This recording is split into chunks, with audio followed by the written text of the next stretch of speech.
Dana, what is Boston Tea Party?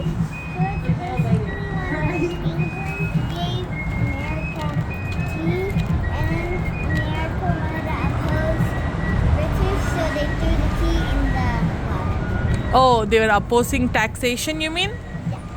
Okay, so let's go and see the historic Revolutionary Museum.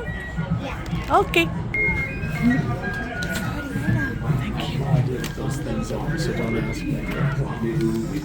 Well, welcome, my friends and neighbors, to the Old South Meeting House. Thank you for joining us on such a cold, wet, rainy evening of December 16th, 1773. My name is Josiah Wheeler, and I'm a housewright by trade, but more importantly, I'm also a concerned citizen of Boston. You see, friends, I and my fellow housewrights have struggled these past few years, particularly during those blasted Townsend Acts. Imagine, if you will, trying to build or fix a house and being forced to pay a tax on lead, glass, and paint colors. Well, I don't have to imagine it, because for me, it was reality. Meanwhile, all that time I was trying to support a wife and raise a son. So how did I respond to that, you may ask? Well, for the last 3 weeks, the 3 ships carrying the tea have sat in Boston Harbor, and many men have nightly volunteered to stand guard over one vessel in particular, the Dartmouth. I myself was there the very day after that ship's arrival, keeping watch alongside many members of this august body, among them my own brother-in-law, John Craig, making sure that that tea does not leave at the cargo hold. After all, who would it be if I simply stood to the side doing nothing? As I try to tell my boy Sam, it does no good to sit there on your hands merely listening. He is free after all, but nevertheless. And I would say the same for all of you. As we continue to await a resolution, I call upon every friend to their country and to posterity to make their feelings known during this meeting. For example, you may stomp your feet. You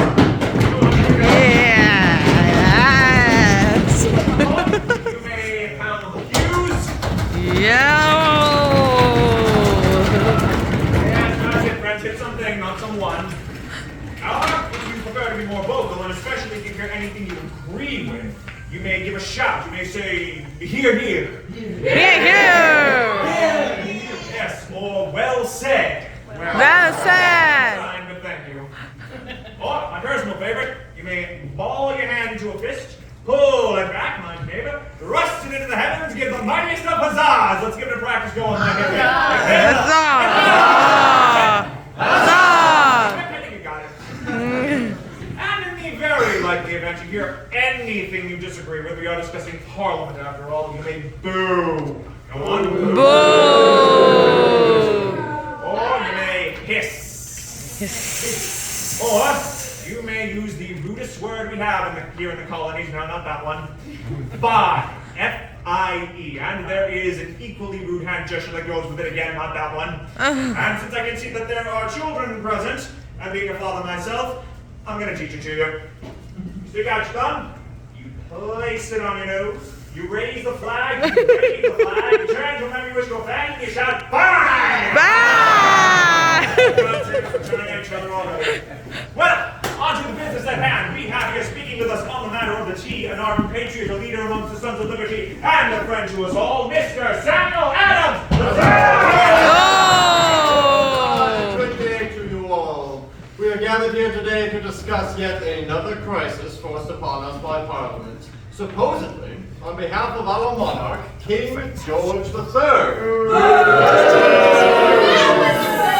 Out in Boston Harbor are 3 ships, the Eleanor, the Dartmouth, and the Beaver, and their holds are bursting with 340 crates of East India Company tea. Each of these vessels has 20 days to unload its cargo and pay the duty, or tax, on tea.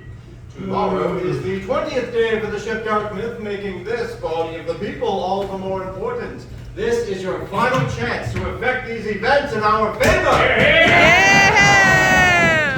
Earlier this day, it was requested that ship's owner, Francis Roach, obtain word from our esteemed Royal Governor, Thomas Hutchinson. The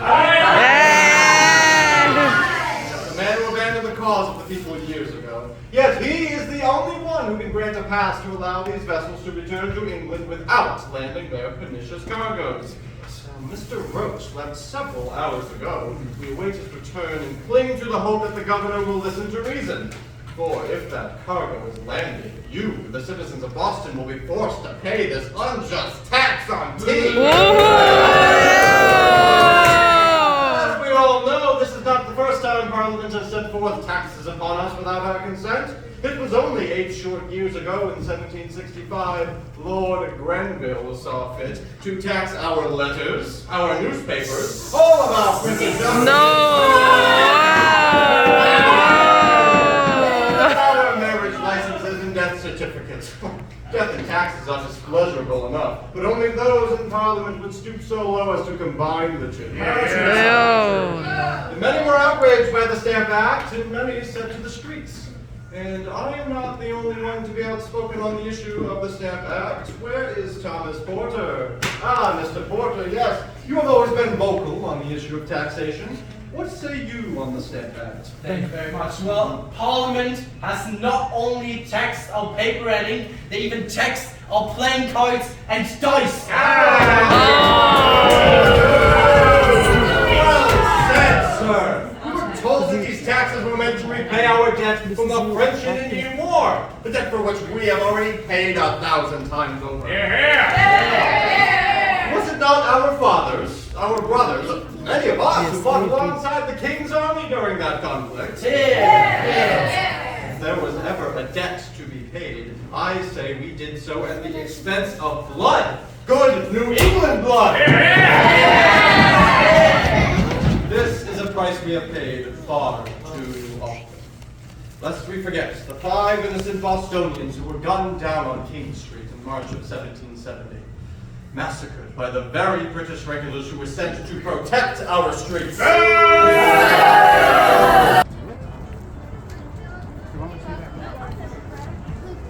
Let's go, Rana. Let's go. Yeah, that's right. I'll throw these guys a good swimmer. And throw some tea in the water, Rana. Let's go.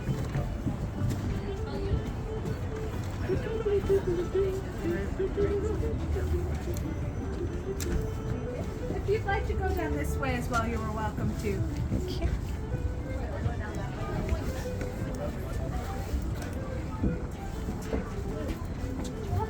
Welcome aboard, my friends. Vacations and your bravery is very much needed. But first, I must ask you all, if you are here to destroy the tea, say aye. Aye. If you are here to cast off the yoke of parliamentary tyranny, say aye. And Aye. if you are here to be captured and arrested for treason, say aye. I know. Store for us tonight. There can be no more delay. I heard arrested. I hope not. There can be no more delay in our actions, save for a few words of warning.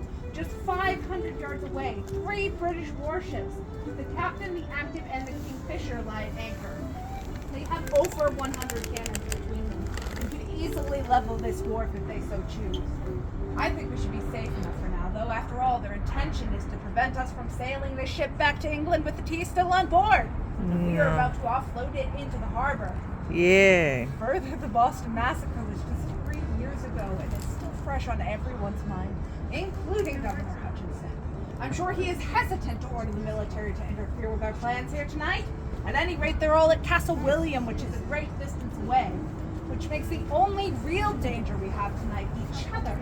You see, the task we are about to perform is considered treason by many of our opponents. Does anyone know the punishment for treason? No. Yes, death! I swear? I swear. I was not there. I was not there. That'll hold. As I look at those around me, I see people from all walks of life gathered together for a common cause. No matter your trade, we are all sons and daughters of liberty here tonight. So let's brew a cup of tea for the fishes. Yeah. Here. Yes. I've hauled up 3 of our lightest crates. They're about 100 pounds apiece. Do I have 3 volunteers to throw the first ball? All right, you can take that one and you'll take Throw the and tea. you take that far one there. Go. Hey, Go.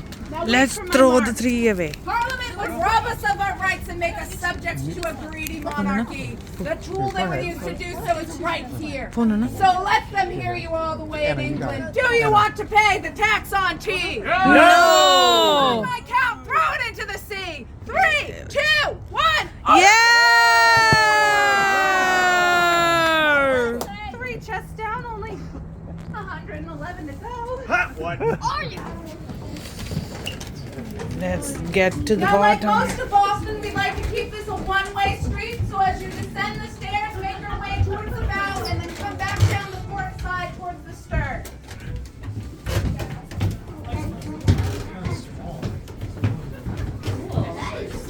Nice.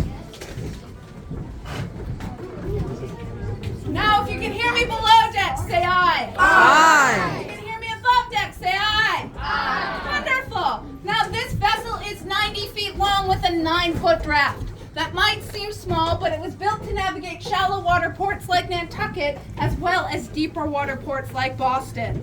Now, if you look towards the bow of the vessel, you'll see the forecastle or forecastle of the ship.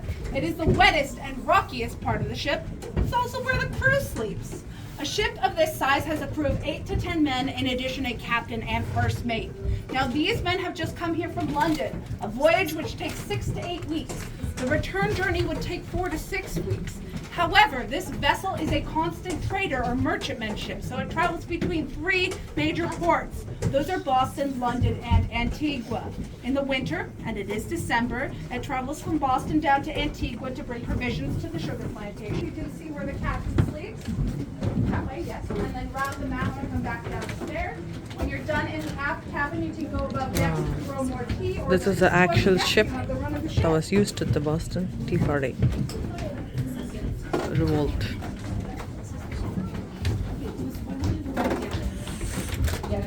Now the captain of the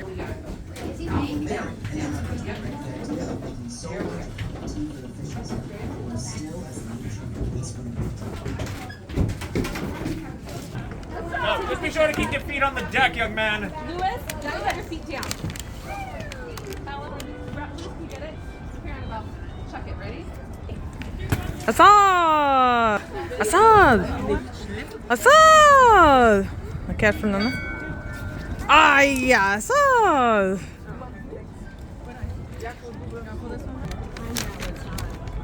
guys enjoyed that, then Boston Tea Party